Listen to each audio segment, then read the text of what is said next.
A-Twist. It's Rap Attack. Yeah, Chief, you know what it is. It's Rap Attack official with your boy AJ Showtime. You got DJ Twisted. We got R&B royalty in the building. Yes, indeed, man. My girl Paula Campbell. What up, though? Hey, what's up, man? How you feeling, though? I'm feeling well. How are you? Oh, I'm great over here. Yeah. All right, look, let's get straight to it. When was that moment that you felt like you knew you could sing? I always knew. No, I'm... Hey, yo. I crack me up. I was like, I'm not even fronting. I think I was 4, and my mom always listened to rock music. Little backstory, like my Aunt Celeste raised me until I was 3 years old. So when I finally understood that my mother was my mother, I always wanted to impress her because I had older siblings. And so I sounded like Prince to me. So I remember singing when I was 4 years old, When Doves Cry, because I would always sing because I felt like I sounded like the records. And I sang When Doves Cry, and it was in the morning. And my mom was in the kitchen, and when I came out and I was just singing, she's like, "Oh, Paula, you sound just like I'm the record." And I was like, yeah. And I since then, I was like, all right, I can do it. Okay. Well, speaking of When Doves Cry, we got something called Digging in the Crates, where as though we take you back to a time and want to know what was your favorite R&B artist and what was your favorite song to sing. Was it that? No. It was Whitney. I feel like every singer, you know what I mean? Like Prince is my all-time favorite artist. Let's get that out of the way. It's no question. Prince is in a category of his own. Mine too. We got something in common. Whitney is still one of my favorite artists, probably second to Prince. But my favorite song to sing was don't laugh, y'all. The Greatest Love of All. That was I was a What's kid, wrong with I was that? a kid. Because, people think about love songs when they think about R&B and stuff like that. But The Greatest Love of All really was like, I believe that children are our future. I was a child. Teach them well and let them. Showcases. Yeah. You know what I'm saying? That was one of them ones. That was one of them ones, though. Yeah. Okay. So let's fast forward and let's talk about how you and Rod Lee get together to create that classic. How does it feel? How did that even happen in the first place? They had the Baltimore Idol. I like telling this story because I get to pat myself on the back. So you only had like 30 seconds to sing. So Dion was the program director at the time. Shout out to Dion because that was the first. Like Dion was the first program director to put anything that I had in rotation and really believe in me. So shout out to Dion. But so it was Dion, Rod Lee, Kelson, some other people there, and you had 30 seconds to impress them to get to the next phase. And I was singing this interlude by, the interlude and the song, Now I'm Crying Again by Faith Evans, right?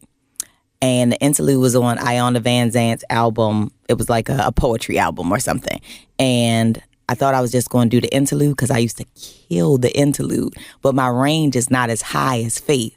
So I started singing it, and I killed that interlude. But they never told me to stop. So I sang that song at the top of my lungs to the end. And that's like a 5-minute song. Right. You got 30 seconds. And I was just like, wow, I'm about to crack and mess it all up. And when I finished, I still did great. Dion was like, Paula, the reason why we let you keep going is because all of us were so mesmerized. I will never forget that. Like, I will always love him for that. Anyway, that's after the pat on my back. So Rod Lee heard me sing, and he had met me before he heard me sing. But, Rod Lee was on his diva, because he was Rod Lee, right? Shout out Rod Lee. But, yeah, always shout out to Rod Lee. My God. So I think he got my information from Kelson, and then he hit me and was like, I want to do a record with you. And when we did How Does It Feel, he had wrote something at first that I hated. I don't care what you say, Rod. I hated that song. And he plays it to a different beat, and I despise it. So when I told him I didn't like it, he said, he was like, well, write your own song. So I wrote How Does It Feel literally like I freestyled it, like in the shower. I was going through a breakup. the whole song was about like the breakup. The beat was on, and I was just talking my ish. Wow. So how do you feel like this being a Baltimore anthem and like still being played today? It's crazy to me, honestly, because I see kids like listen, like that's my song, and I'm like, really? And you get some people who don't know, like, oh, I heard that song before. You know, I may have heard your name, but I see so many people that I just wouldn't think even knew the record singing it. I'm taken aback because I just wouldn't imagine that. You know what I mean? Because it's not a Whitney Houston or Prince song. It's Paula Campbell from Baltimore that was independent. So, you know, you expect the progress and those things to happen when you're in the moment of it. But years later, not so much. So I'm thankful for it. No doubt. Let's talk about another one of your songs. It's one of my favorite songs, not just from you. It's one of my favorite songs in R&B period, Caught Up. As a DJ, like I love mixing that song for real. So tell us about Caught Up. Caught Up is one of my favorite songs. Caught Up, actually, I was about to drop my second independent album. I hadn't gotten signed yet. And Caught Up is actually produced by DJ Tyke out of D.C. Okay. And Tyke did that. And I don't know if y'all know...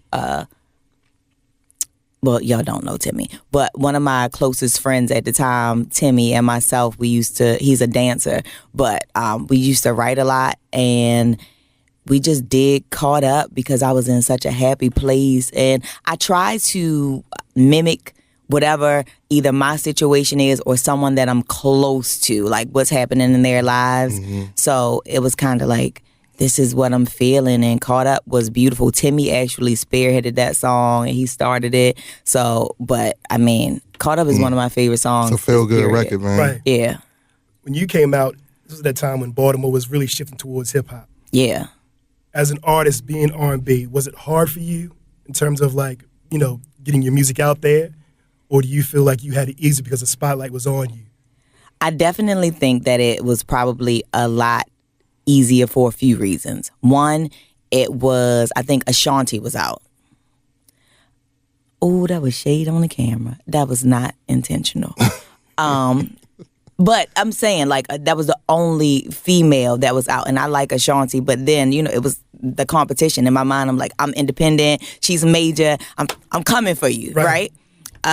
So it was like Ashanti was out, but there were no females pretty much anywhere else. You had girl groups.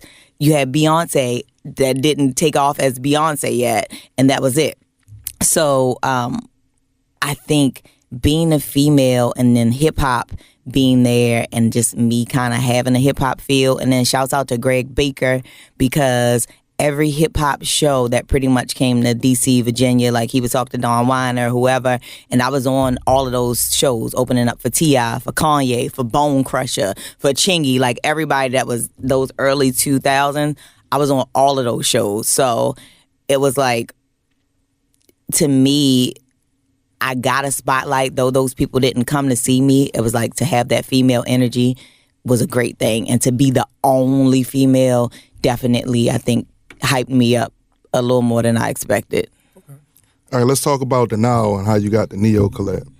Oh, man. Denial, first of all, Neo is one of the greatest writers of all times. When you go in the studio with him to write anything, by the time, if you're a writer, like, and how I was then, I would write things down. By the time you open up your book bag and your notebook or your computer, he's already done the first verse, chorus, and the second verse. So wow. Really, like he'll listen to the beat and you'll be like, oh yeah, that's dope, and you're getting your stuff. This happened to me, really. And I'm like, okay, like getting my stuff, and he's in the booth like, this is what I have in my head already. So Denial, he had already written that record. And he actually had written a few records for me. And he demoed it, so we just kept some of him on the demo of it, and then I've re-recorded. Yeah. That's dope. So as far as you as an artist and also doing your writing, there's like a lot of R&B artists in Baltimore that, you know, that looks up to you and is trying to find out, like, how can they break like you did? What's some advice that you would give them? Man, it's hard, child. But I would say get a team around you. Don't be afraid to ask questions. If you have a team and you, whether it's your manager or agent, whoever, if you feel like you can't ask someone a question, then that's not the team for you. Also understand that everybody wants to be a star.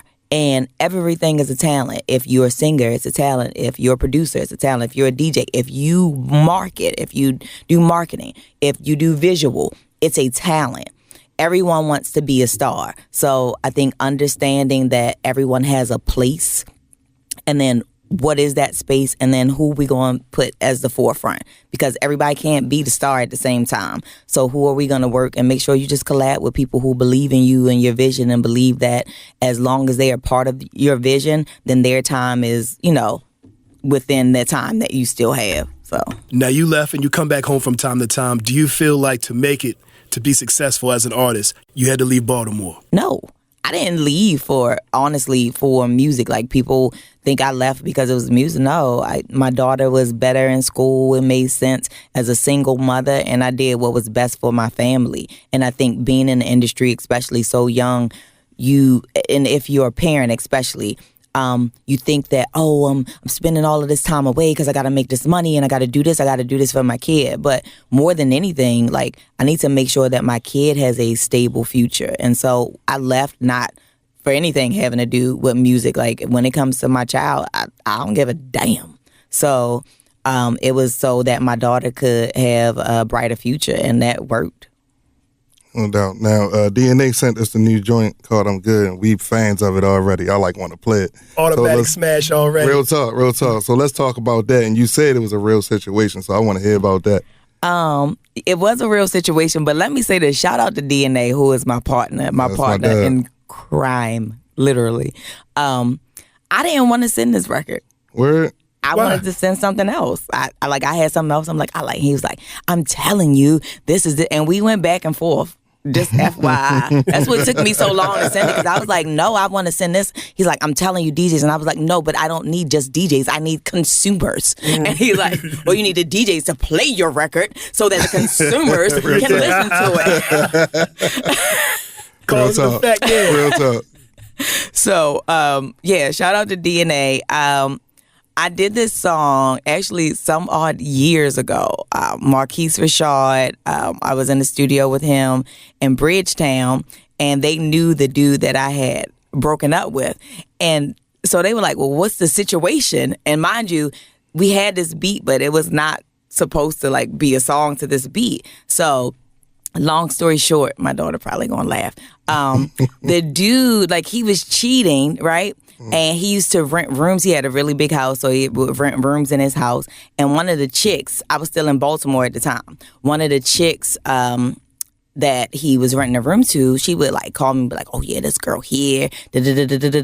So I fly to where he was at and then be like, oh, I was in my 20s, so I was rah-rah. I was in my 20s, so I want to fight everybody.